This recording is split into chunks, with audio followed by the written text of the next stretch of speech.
Hello সবাইকে, আমি admission test হেল্পলাইনের একজন অ্যাডমিন। প্রোগ্রামটি সঞ্চালন করছি। আমাদের আজকের আলোচনার টপিক হচ্ছে যুক্তিবিদ্যা সেকেন্ড পেপার তৃতীয় অধ্যায় ওয়ান শট এমসিকিউ সকল বোর্ড এইচএসসি 24। তো আমরা স্টার্ট করছি।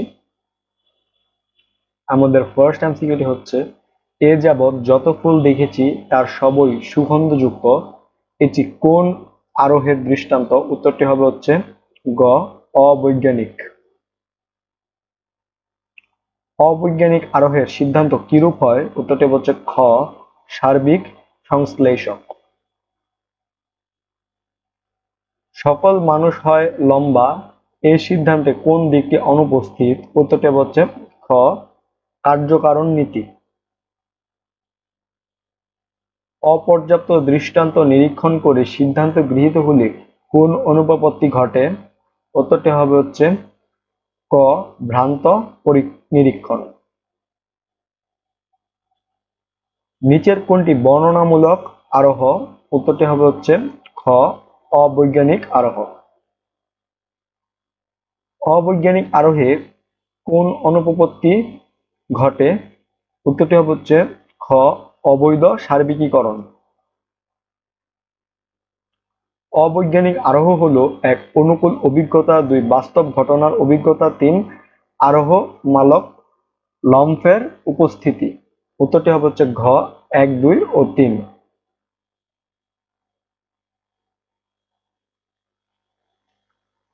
শুধু অনুকূল দৃষ্টান্তের ভিত্তিতে সিদ্ধান্ত প্রতিষ্ঠা করতে হয় কোন আরোহে? উত্তরটি হবে হচ্ছে খ, অবৈজ্ঞানিক আরোহে। নিচের কোনটি অবৈজ্ঞানিক আরোহের বিশেষ দিক? উত্তরটি হচ্ছে ক, প্রকল্প গঠনে সহায়ক। পর্যবেক্ষণ, বিশ্লেষণ, অপনয়ন কোন আরোহের স্তর? উত্তরটি হবে হচ্ছে ক, বৈজ্ঞানিক।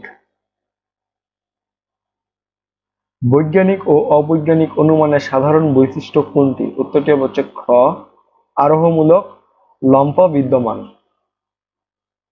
বৈজ্ঞানিক ও অবৈজ্ঞানিক আরোহের পার্থক্যসমূহ মূলত: এক, মূলনীতিগত; দুই, নিশ্চয়তার মাত্রাগত; তিন, দৃষ্টান্তের মানগত। উত্তরটি হচ্ছে গ, দুই ও তিন। দুই হচ্ছে নিশ্চয়তার মানগত, তিন হচ্ছে দৃষ্টান্তের মানগত। অ্যানালজিকে গণিতশাস্ত্রের সমানুপাতিক বুঝিয়েছেন কে? উত্তরটি হচ্ছে ঘ, অ্যারিস্টটল। সাদৃশ্যানুমানের ভিত্তি কি? উত্তরটি হবে হচ্ছে ঘ, ঘটনার সাদৃশ্য। সাদৃশ্যানুমান হচ্ছে বিষয়ের আংশিক অভিজ্ঞতা থেকে অধিকতর অভিন্নতার অনুমান। এটি কার উক্তি? উত্তরটি হবে হচ্ছে খ, ওয়েলটনের। সাদৃশ্যানুমানের সিদ্ধান্ত কিরূপ যুক্তিবাক্য হয়?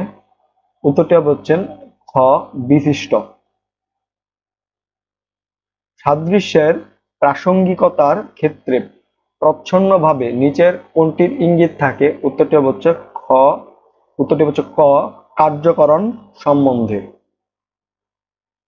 সাদৃশ্যানুমান হলো এক, প্রকৃত আরোহ; দুই, সম্ভাব্য আরোহ; তিন, প্রকৃত ও অপ্রকৃত আরোহ। উত্তরটি হচ্ছে ক, এক ও দুই। এক হচ্ছে প্রকৃত আরোহ, দুই হচ্ছে সম্ভাব্য আরোহ। কোন অনুমানের মৌলিক ও গুরুত্বপূর্ণ বিষয়ের সাদৃশ্যের ভিত্তিতে সিদ্ধান্ত গ্রহণ করা হয়? উত্তরটি হচ্ছে ক, সাধু সাদৃশ্যানুমানে। সাধু সাদৃশ্যানুমানে ভিত্তি কি? উত্তরটি হচ্ছে খ, মৌলিক সাদৃশ্য। মৌলিক সাদৃশ্য। সাধু সাদৃশ্যানুমানের দৃষ্টান্তে কোনটি বেশি থাকে? উত্তরটি হচ্ছে ক, জ্ঞাত বিষয়। গুরুত্বহীন বাহ্যিক ও অপ্রাসঙ্গিক বিষয়ে সাদৃশ্য দেখে অনুমান করা হয় কোন আরোহে? উত্তরটি হবে হচ্ছে ঘ, অসাধু সাদৃশ্যানুমানে।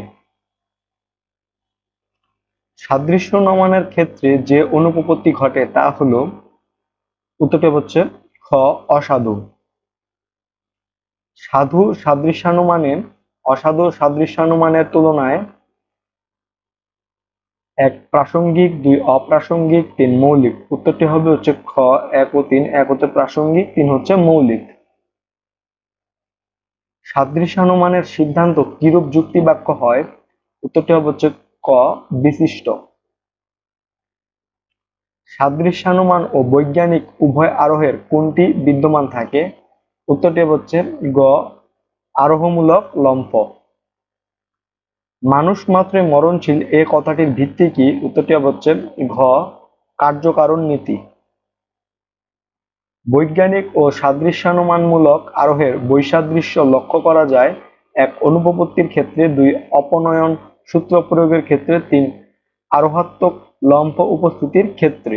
উত্তরটি হচ্ছে ক, এক ও দুই। এক হচ্ছে অনুপপত্তির ক্ষেত্রে, দুই হচ্ছে অপনয়ন সূত্র প্রয়োগের ক্ষেত্রে। গুণগত দিক বিশ্লেষণ করা হয় কোন অনুমানে? উত্তরটি হবে হচ্ছে ক, সাদৃশ্যানুমানে।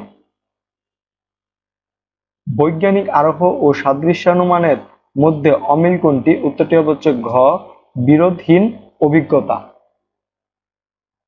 সাদৃশ্যানুমানের মূল্য পরিমাপের জন্য যুক্তিবিদ কোন সূত্র প্রয়োগ করেন?